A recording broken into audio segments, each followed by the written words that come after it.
Hi, I'm Tim. And I'm Lindsay. And today we're going to be talking about how losing your sounding board can really affect your financial decision making. Right. So not only when you lose your spouse that you've been married to for 10, 15, or 20 or even more years, you also lose a sounding board, the person that you bounced every financial decision, every little decision, every big decision off of for all those years. About if you should buy a dishwasher, which one to buy, trade in a car, some of the big decisions like that, or if you want to move and sell houses, or even some of the mundane things like that.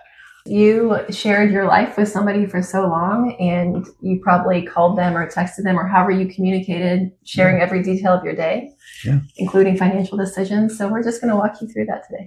So the first thing you can do, which can really help when you've lost your sounding board and you're just having a hard time making financial decisions, is to join a support group, a network, a community for widows who just share life together. You should be able to find one locally. If you can't, you can join an online support group.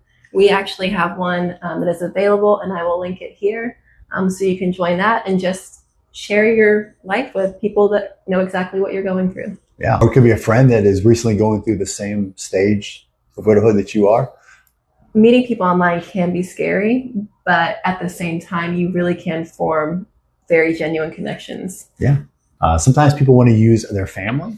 And family can be a little bit tricky because sometimes a family thinks or assumes you should be at a different point, or they don't understand the journey of what you're going through, and they just assume that you should be further along, or you should be doing something else. Or sometimes a family may have the best intention, but just may not know how to help you as much.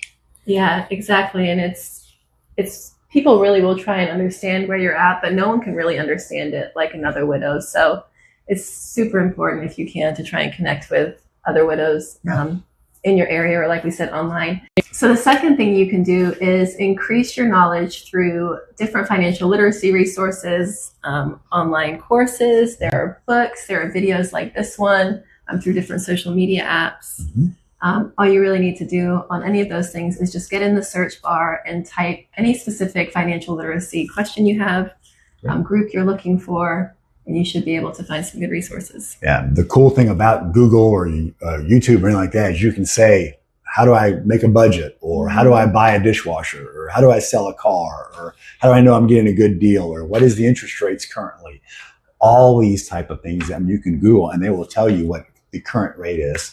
Or again, this is another one where you can do some research and you can learn a little bit more. But again, it's good to bounce these ideas off of somebody. So back to the first one, if you have a group, find a widow friend that has bought a car recently, sold a house, bought a dishwasher, or whatever it is, and just ask them, hey, what did somebody else get?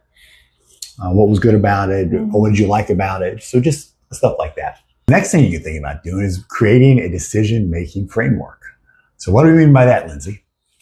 Well, you can develop a set of criteria or a checklist that will help guide you when you're making specific financial decisions. Now you're probably thinking, where can I get a checklist like that? Or what criteria would I use? Well, we created a free resource for you, and I'm going to drop it in the comment section right here. So you can just click on the link and then check that out. So whenever you're kind of feeling like, hey, I don't have that sounding board anymore, I'm nervous about making this decision, maybe you don't have anyone to talk to in that moment, just check out this list and this guide, and it will just kind of walk you through being able to make a decision like that. Yeah, because it helps if you have a criteria or a set of rules before you have to make a decision, because that helps you to guide you as you make that decision. So it's not a emotional decision. Your dishwasher just ran out. This is it. I've got to decide. That tends us to make bad or poor decisions, as opposed to having a rule in place of what we look for and stuff like that. Or if I have to buy a new car and it has to be done today, anything that has to be done that day can be a tough one. So. Absolutely. Yeah, that's really good.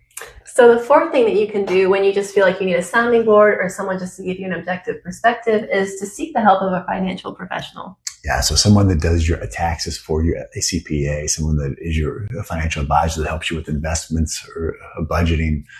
Your attorney would be a good one there, maybe. We can just call them and ask them what their 2 cents is on that. They usually have helped other people going through the same thing. So that's why they can be a really good source. Yeah. And the only thing I would really recommend with this is that if you can seek out somebody that you already know through your support network, or maybe someone that a family member knows, just so you can get a referral of someone that is trusted in the community. Yeah.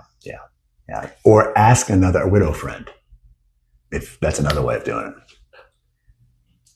Trusted in the community. In the community.